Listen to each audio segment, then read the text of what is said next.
Hello, Chicago, and welcome back. My name is Summer Van Benton. And I'm Evie Mason. Summer's a season for cookouts, dinner parties, and showing off your cooking skills.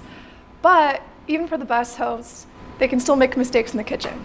That's why we've brought Francisco Joseph, chef and sommelier, here to teach us how to work through some of the most common kitchen mistakes.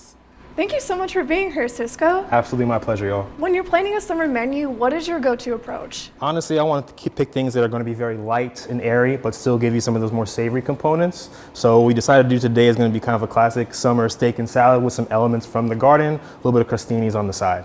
Awesome, awesome. Okay, so I see we have our salad here, we have our dressing. What's the first kitchen mistake that people tend to make? The first one is honestly like you have too much acid, especially if you're doing a vinaigrette. So what I made here is going to be essentially a fresh herb and lemon vinaigrette. Okay. And typically if you taste this at this point, you'll really find that it's going to have a little bit too much acid and it's going to be a little bit zippy. Oh my gosh.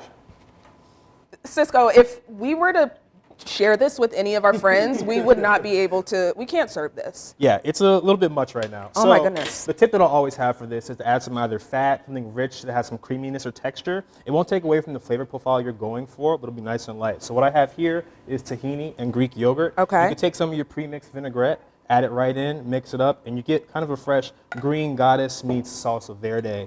Perfect for a salad that we're gonna have today. Interesting. Okay, so we went from something really punchy, really tangy, and now what will the yogurt do? The yogurt's gonna add creaminess. Also, it's gonna reinforce a little bit of the acid, but the Okay. texture is really gonna be what overwhelms everything. So now that you have this, you could try it again and see how the flavors change with these. So here you are. Thank you. Absolutely. Oh my gosh, that completely shifted the flavor profile. It did. So you still have that the freshness and brightness, but nothing's gonna be too overwhelming. It's gonna mellow out a little bit as well. Got it. Okay, so let's move on to the second demonstration. I see that we have a pan here. What's the second kitchen mistake? So usually when you're getting ready to sear a steak, you think about a hot pan, but like how hot is too hot? So I really like using stainless steel for these kinds of things because there's a really easy trick to figure out when your pan's ready to go. So if you just use a little bit of water and flick it in the pan, if it evaporates immediately, it's not hot enough. So you raise your heat a little bit and then wait a couple of seconds. Just use your fingers again. What you want to see are little beads of water rolling around the pan. So ideally you should flick it and you'll start to see them start to roll around like this. Okay, okay. And that's how you know you're ready to go. So you can really just take the oil, add it right in, and then I'm gonna reach over and grab this steak and we're gonna start to sear this actually. Y'all, if I did this at home, I would be the top chef amongst my friends. You know, cooking oftentimes feels like super hard and difficult, but you know, just a little help here and there makes things a lot easier. Yes. Okay, lovely. So we have our steak, we have a perfect sear going on. Let's go ahead and move to our third kitchen mistake.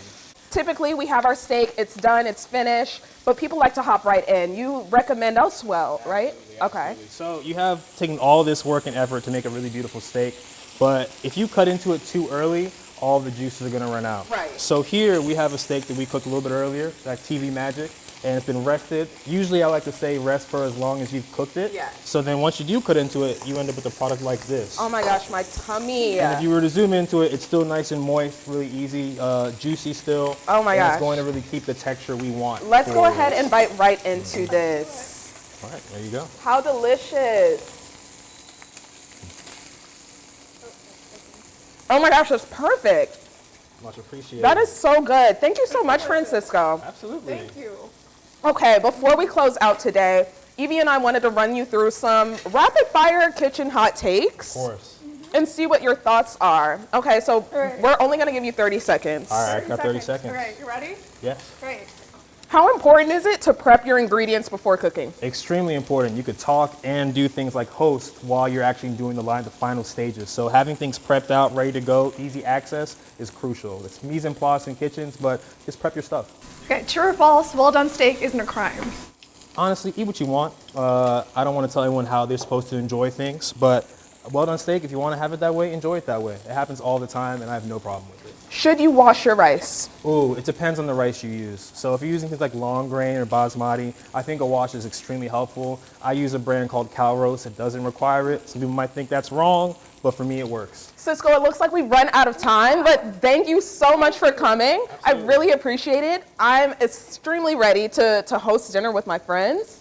And we'll catch you next time, Chicago, on the next segment.